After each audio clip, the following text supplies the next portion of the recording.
อนุภาเวนะเวนาสเมนตุโพชังโคสัตติสังฆาโตธัมมานังวิจโยตถาวิริยัมปิติปัสสัทธิโพชังคาจะตถาปะเรสัมมาทุเปกขโพชังคาสัตเตเตสัพพทัสสินามุนินาสัมมาทัคขตาภาเวตาภาวุลิกตาสังวัตตันเตอภิญญายะนิพพานายะจะโพธิยาเอเตนะสัจจะบัจเชนะโสติเตโอตุสัพพทาเอกัสสมิงสมะเยนะโทโมคันลานัญจากัสสปังคิลาเนทุคิเตติสวาโพชังเคสัตตะเทสเยเตจะตังอภินันติตวาโรคามุจจิงสุตังคะเนเอเตนะสัจจะวัชเชนะโสติเตโอตุสัพพทาเอกทาธรรมราชาปิ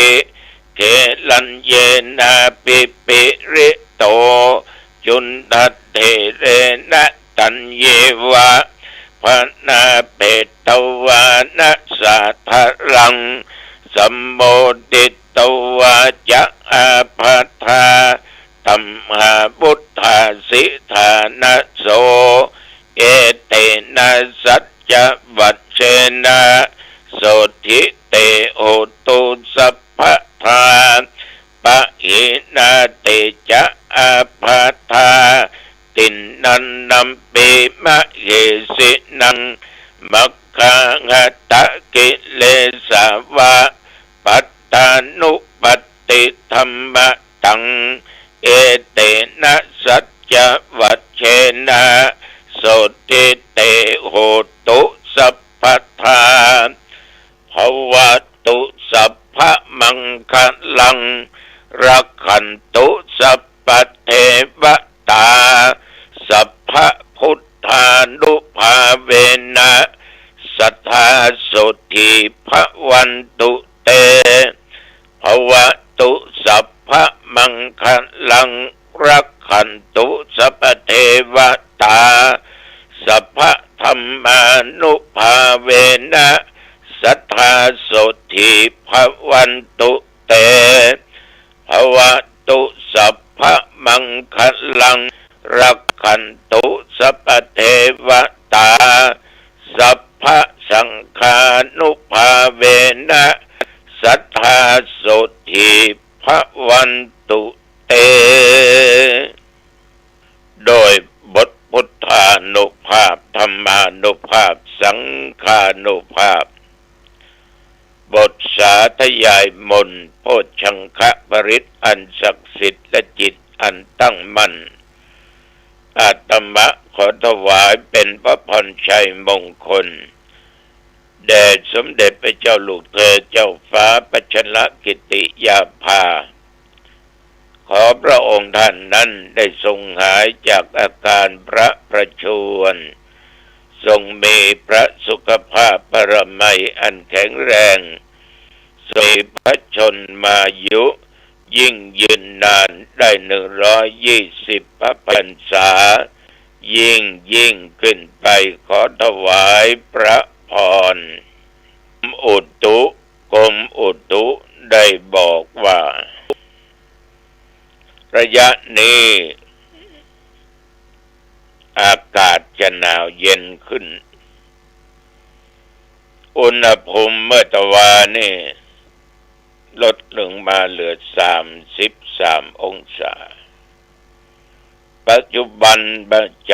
เดี๋ยวนี้16 องศาพ่อแม่พี่น้องญาติโยมดังได้กล่าวเบื้องต้น ใส่เสื้อกันหนาวเห็นเนอะผ้าตุ้มอย่างเหี่ยเพื่อร่างกายได้รับความอบอุ่นนะถ้าแดดออกจริงแดดก็ได้ตามสบายพิงไฟก็ตามใจเถอะ เพราะมันหนาวเนาะมันหนาวจะหนาวสั้นเนี่ย บางคนนี่แจ้งไปแจ้งมาก็อาบน้ำเย็นมาก็อาบน้ำเป็นอาจินน้ำนี่นะเอาอาบแล้วมันอุ่นลงมันขันแรกบันไดที่จะลงสว่านั่นนะดูเหมือนว่ามันจะหนาวแต่มันถูกไปแล้วไอมันออกมันอุ่นนะทุกเจ้าว่าอย่างนี้อาบก็อาบ และทีนี้ตอนเย็นก็อาบน้ำกันจะไปอาบค่ำอาบมืดกะแต่บนมีน้ำฮ้อนตัวนี้ประกอบอาบน้ำฮ้อนแล้วก็เครื่องทำนั่นน่ะมีก็ดีจะไปเปิดฮ้อนลงไปเนื้อหนังบางสั่งช่างแตกนะแต่บางคนนี่แปะเห็นเลยมาเตื้อนะ บางคนนี่อาบเหมือนกันเข้าไปป๊อบได้ยินเสียงเปิดพักบัวแต่น่ะเป็นว่าเอาถูกกันน้อยเดียวฟังเจ็ดเนื้อเจ็ดตัวสดออกมาละอาบละบางคนก็ช่วยหน้าช่วยตาช่วยแข้งช่วยขาเอาแล้วจ้างตัวเป็นหูกิแสนเป็นล้านปัญญามาอาบมันหรอกโอ้ได้จ้างมาอาบน้ำฉะนั้นญาติโยมนับตั้งแต่ตะวันมาจนถึงปัจจุบันนี้ตุก็ตึมได้ไปไหนตะวันเนี่ยก็นั่งดูศาลาเขามาซ่อมแซมศาลาที่ในวัด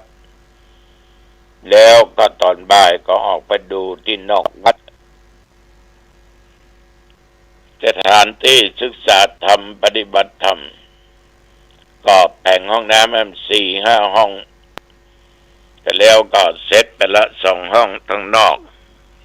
ถ้าแหมก็เป็น7ในกุฏิก็มีแต่ละห้องก็มีห้องน้ำต่อ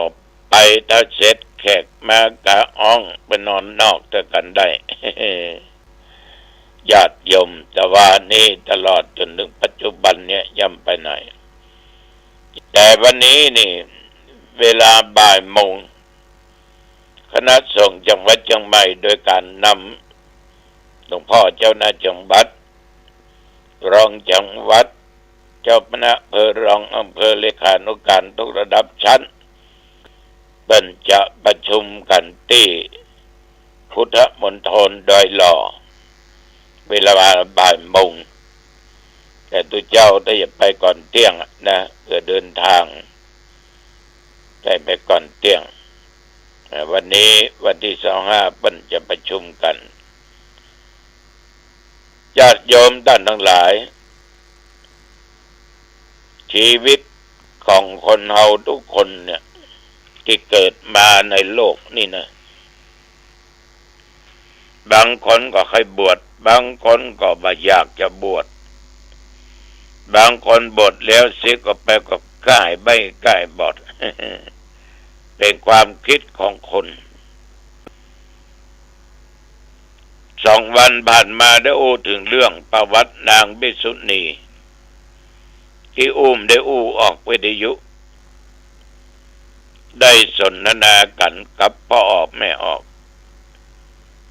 เรื่องของนางภิกษุณีเนี่ย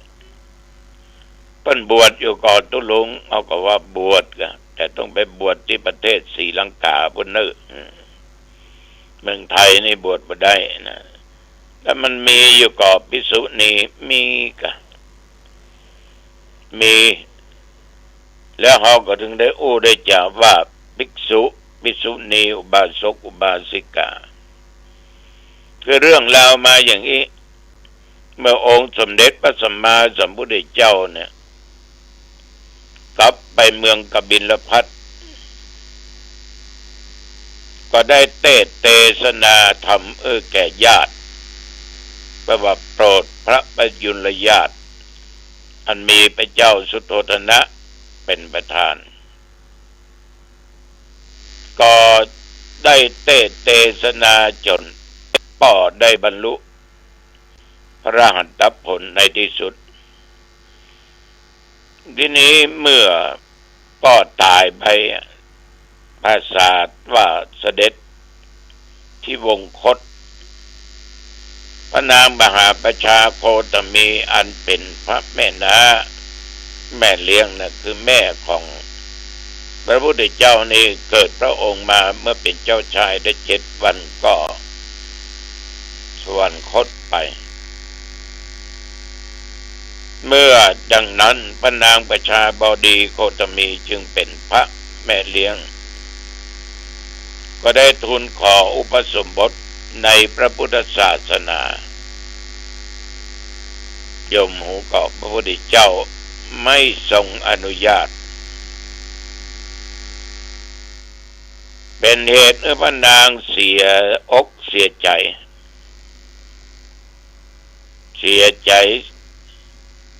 เป็นอย่างมากแต่ทีนี้ครั้งต่อมาพระพุทธเจ้าเสด็จไปเมืองเวสาลีได้ไปประทับอยู่ที่ปุดาคารศาลาป่ามหาวันพระนางมหาประชาบดีโคตมีตัดสินในพระทัยปลงพระเกศาคือปลงผมของตัวเองแล้วก็ใส่ผ้าเหลืองที่ย้อมด้วยน้ำฝาดพร้อมได้บริวารเดินทางไปยังป่ามหาวันเมืองเวสาลีเนื่องจากหนทางนั้นการเดินทางนั้นยมก็ทำพระบริกายของนางเมื่อยล้าอ่อนเพลียมากเมื่อไปถึงแล้วก็เข้าไปขอบวชกับพระศาสดาพระพุทธเจ้าก็บ่อนุญาตบวชแทนนางก็เสียอกเสียใจจึงได้ไปยืนร้องไห้อยู่ที่ซุ้มประตูเวลานั้นญาติโยมพระอานนท์ท่านก็มาพบถามไปถามมาก็ได้เรื่องได้ราวด้วยดีตลอดจึงได้เข้าไปเฝ้าพระพุทธเจ้าพร้อมกับทูลขอร้องต่างๆนานากับองค์สมเด็จพระสัมมาสัมพุทธเจ้าขอบวชนางภิกษุณีพระพุทธองค์ก็เมื่อพระนนท์มาขออย่างนั้นก็ทรงอนุญาตให้บวชได้โดยการพระนางรับครุกรรม8 ประการจะว่าไปว่ามาก็เป็นกฎระเบียบอย่างเคร่งครัดถ้าใครจะบวชต้องอยู่ในกฎเหล่านี้ 1. ภิกษุณีนั้นนะ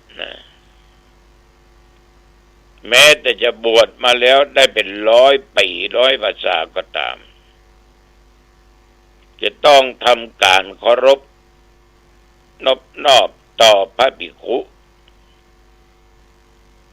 ตัวเจ้าตัวนั้นแม้จะบวชวันเดียวหรือสักกี่ชั่วโมงนางภิกษุณีนั้นจะบวชมามุนเท่าใดก็ต้องเคารพต่อภิกขุตนนั้น 2. ประจำพรรษาในวัดที่มีภิกษุอยู่กันไว้นะพุทธเจ้าเนี่ยกันไว้จะดีเวลาจำพรรษาเนี่ย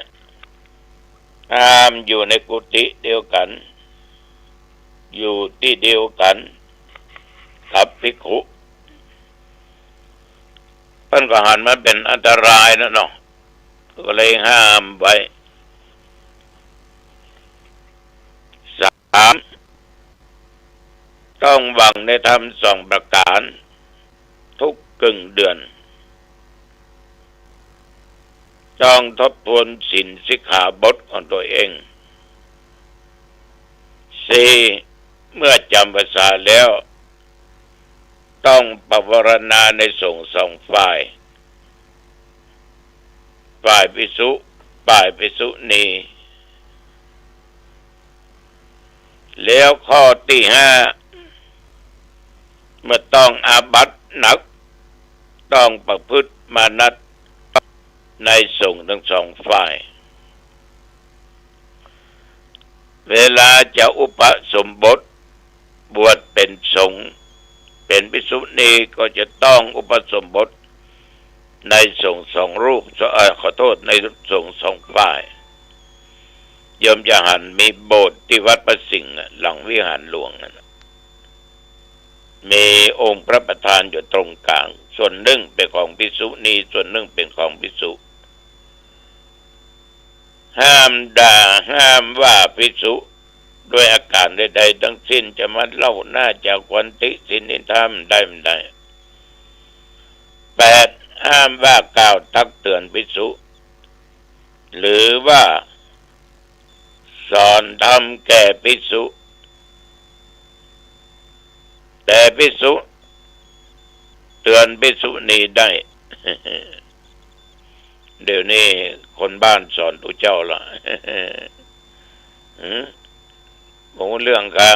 อันนี้จะสอนเอาหมูหรอกมันเป็นจะได้แต่นี่เป็นว่าถ้าเป็นภิกษุณีห้ามสอนห้ามเตือนเด็ดขาดอันนี้เป็นครุที่พุทธองค์ว่าใครจะบวชจะต้องปฏิบัติคือได้ในสิ่งเหล่านี้8ข้อ8ประการด้วยกันญาติโยมไปจะบวช ติดต่อคนเดียวเนอะติดต่อคนเดียวบวชมันก็ดึงดีนะพุทธบริษัทภิกษุภิกษุณีอุบาสกอุบาสิกาช่วยกันจันลงพระพุทธศาสนาไปแต่เดี๋ยวนี้ญาติโยมกำลังสับสนโอลหม่านกันเรื่องกินเรื่องทานเรื่องสวดเรื่องเทศน์เรื่องถวายสัตย์ทางเรื่องอะไรอย่างแก่ตุเจ้าก็ฟังดีๆฟังหูไว้หูเนอะมันก็เคยเจอมาละเพราะเขามาถามแต่ว่าจะมาก็ตอบเปิ้นไปแก้ไขเปิ้นไปเอาละวันนี้จะไปมาตึกครุธรรม8ของภิกษุณีมาพบกันใหม่วันพรุ่งนี้อายุวันโนสุขัง